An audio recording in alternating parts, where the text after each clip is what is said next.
Sup, bitches? You're watching Fugitive Red-Eye, and welcome to another review of sorts. Today I'll be doing sort of a retrospective on the Pokemon series, kind of similar to how I did with the South Park video, only this won't be about the decline of a series, but really just my overall thoughts and how they've evolved over series over time. Now, to be clear, I haven't played a ton of the Pokemon games, although actually I've played a decent amount now, but I haven't played like a lot of the main ones. I've mainly played Gen 1, 2, and 3, although I did actually start with Gen 8 when it comes to the games, but we'll get to that a little bit later. But I'm certainly no expert on the series, and I'm just kind of dipped my toes in it, as it were. Now, as a kid, I was really into the Pokemon anime. It was actually the first anime I watched. I didn't even know what the fucking anime was at the time. I just called it any other cartoon. And to be clear, not that a distinction really matters. But watching the anime, that was what my experience with Pokemon was as a kid. I started with the anime, I collected the cards, and that was about it. I have very fond memories of watching the Pokemon anime at my grandma's house. I also had several VHS tapes of random episodes. Not to mention I watched the Pokemon first movie multiple times, you know, the original Mewtwo movie. I also saw Pokemon the movie 2000 a decent amount as a kid, and I've seen it again as an adult as well. But you may notice, I'm not mentioning the games at all. That's because as a kid, first off, I didn't know the games existed when I first got into the series. But I did later find out the games existed, but I had no idea that it started as a game. I always thought it started as a cartoon. No, the games came first. The show came way later. Well, not way later, but you know what I mean, it came later. But despite not playing the games as a kid, I was really into the series. I had a Pokemon pillowcase, I had an Ash action figure. I was obsessed with it. I collected the Burger King toys, but then, as a teenager, I was going through that, oh no, I've outgrown this sort of thing kind of phase, where I wanted to seem extra mature and cool. And so because of that, I sort of started to disown my Pokemon enthusiasm. Like, at first I was very protective of it and saying, no, it's fine, I'm good. But then, I started to act like it was awful, which made no sense. To be fair, I didn't really like the Diamond and Pearl anime when I watched it, but that's just because it was different. I only really liked the original Indigo League series. But then, for a while, I didn't really think about Pokemon. As a teenager and whatever, I didn't really think too much about it. My brothers were into it. Sean is into it, my cousin. They would play the games quite a bit, actually. And that's really all I would think about it, is, oh, it's just something my brothers played. And a show that I used to watch and still had some nostalgia for, even though I wasn't too into it.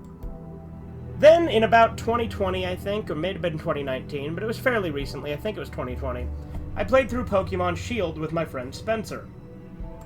After playing through that, I decided to actually give the games a proper try. There were some games that I had bought just for the novelty of it, based on creepypastas, because I actually listened to a few Pokemon creepypastas despite not really playing the games.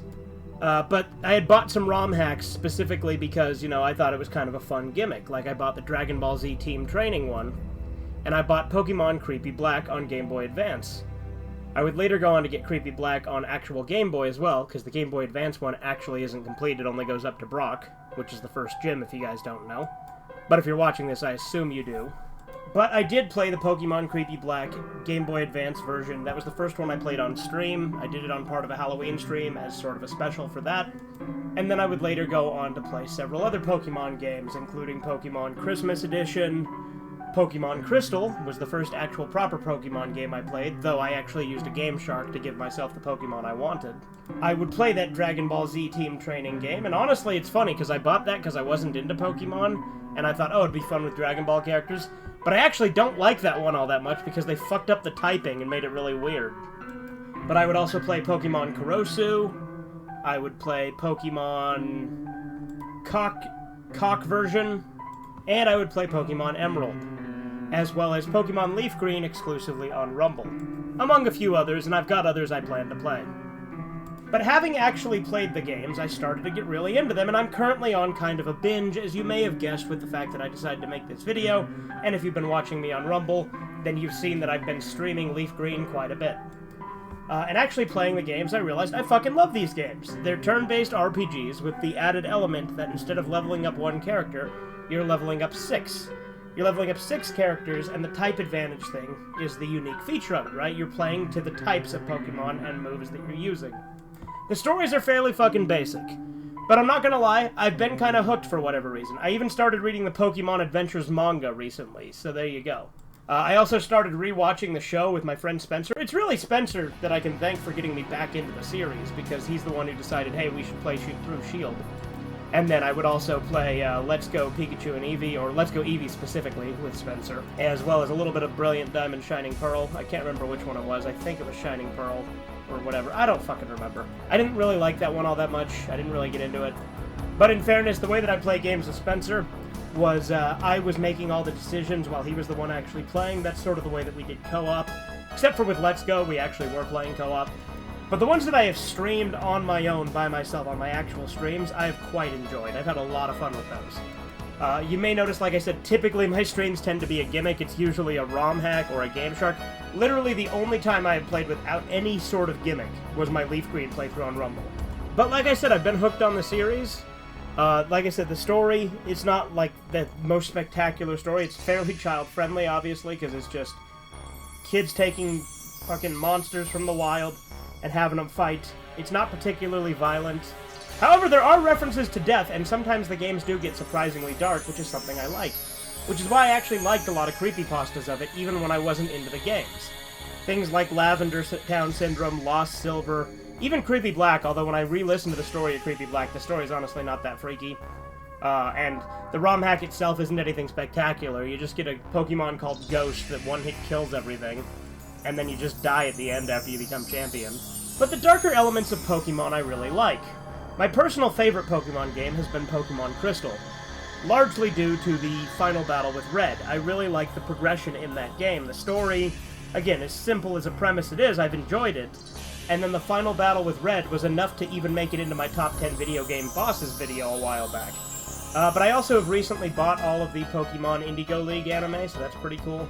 You know, all the ones that are on the DVD. Obviously, it's missing a couple of them because they were banned, but it has most of it.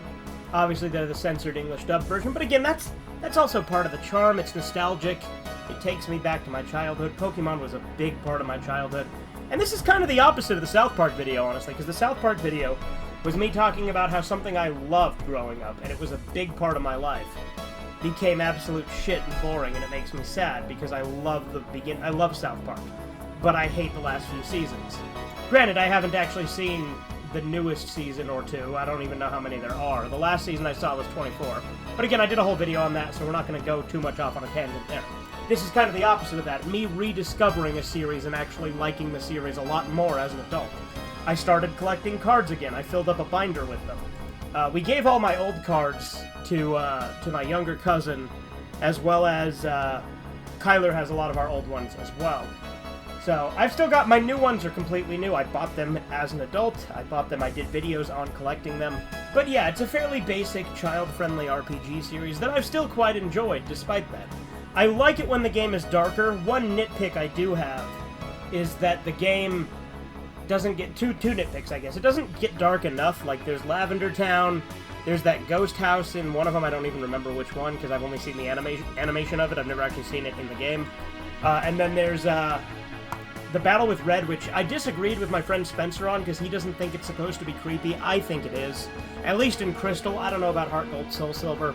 But in Crystal, I went to Red's house, talked to his mom. She mentioned he was, like, missing for a year. You go up there, not a single word is said. You fight him, and then when you win, he just vanishes into thin air. I think that's supposed to be creepy, and I think it's pretty cool. Not to mention there's a lot of really creepy Pokédex entries, but I wish that there was some more darkness to it. I like the dark elements that are there. Obviously, like, there's the Ghost Girl, and obviously there's creepypastas and stuff out there that can kind of fill that void. But my other major criticism is because it's such a kid-friendly game, there's not a whole lot of choice. You can't really be a dick. And the few times you can, it's only temporary because you don't really get a choice. Like, for instance, in, I think is it Scarlet or Violet? One of those, like the new one, right? Where that one girl, what the fuck is her name? Like Nimona or something? She asks if you want to be friends and you say no. She doesn't take no for an answer. Which, I mean, that's kind of funny. But, like, there's other times where you can say no, and it doesn't actually give you the choice. You say no, but then it forces you to still say yes. Not to mention, like, in Gen 1, right, they're like, hey, join Team Rocket. Why the fuck can't you do that? How cool would that be if you could join Team Rocket? Yeah, so the lack of element of choice is my biggest criticism, I think, with the series, like the games. But Gen 2, I think, is my favorite gen to play. I would say followed closely by Gen 3. I think Gen 3 is the best one to ROM hack. And I think gameplay-wise, Gen 3 is my favorite, but Pokemon Crystal, I really enjoyed when I played it. I really like it a lot. I also really like Gen 1, as much of a broken fucking mess it is. I love how buggy the game is, because it is literally impossible to play through Gen 1 glitchless because of the badge boost glitch. Not to mention there's plenty of other glitches you can do, like many of the types don't work properly, super effective and not very effective will sometimes have either the wrong text or function improperly, or both. Obviously there's other glitches like Missing No and the secret Professor Oak battle at the end, which, granted, that's pretty cool. I want to pull off that Oak battle at some point. I'm going to be playing through Blue at some point, and so maybe I'll try to execute the Oak battle in that. But I got plenty of Pokemon games to play. I still need to finish my playthrough of Emerald. I've technically done 2 playthroughs of Emerald. One off-stream and one on-stream, and I haven't beat either one. But, yeah, part of why I like Gen 2 so much is because, you know, it's very similar to Gen 1, but, like, you actually fight the protagonist from Gen 1 at the end. That's really cool. I really like that you have 2 regions. You got Kanto, and then you go back, or you got Johto, and then you go back to Kanto. That's pretty cool. But like I said, I think gameplay-wise I prefer Gen 3. I really much prefer the 2D aesthetic over the 3D aesthetic, which I think Gen 4 still had. I think it still had for quite a while, actually. I do want to give Gen 4 and 5 a try. I've never played Gens 4, 5, and 6. I literally have played Gen 1, Gen 2, Gen 3, and I've played Gen 8, Gen 9, wherever the fuck Let's Go is. I do also really like the Pokemon Stadium games. They're pretty fun, like, party games, you know, kind of like Mario Party, but they also have a fun battle mode where you can fight your friends in it. I like that. There's also been a few Pokemon YouTubers I've watched. I think my favorite is easily JRose11. I quite like his runs. Those are really fun. He does solo runs a lot where he'll play through Gen 1 using one Pokemon. That's pretty fun. But yeah, like I said, Pokemon, super nostalgic. I loved the anime, loved collecting the cards. I'm loving those things again, actually getting into the games. I'm actually reading the manga now. I'm 6 chapters into the manga. I've had fun with it so far. I quite like this series, and it took me years to realize that, so I'm glad that Spencer pushed me in that direction. Granted, Spencer's also the one who got me to play Undertale. There's a lot of cool games and shit I would have never played had I never talked to Spencer. So anyway, that's all I really have to say. Not a whole lot of stuff with this, just a very loose, just retrospective on Pokemon. I quite like the series. It's a fun RPG series. I like matching up the typings and stuff. And I like the anime. And it's largely nostalgia, I'm willing to bet, but it's also funny. Like, in the anime, James is hands down the best character. I fucking love James. And the first movie holds up amazingly. The first movie is fucking great. It's also worth mentioning, Mewtwo is my favorite Pokemon, followed by Machamp, Gyarados, and then Gengar, and then after that I have to think about it a little more. I love it. And like I said, the anime's pretty fun too, just in general, but I think I've rambled on enough. I think you guys get the point. Have a good one. Toodles. What a grand adventure this has been. God bless us, everyone. Subscribe to Fugitive Red Eye.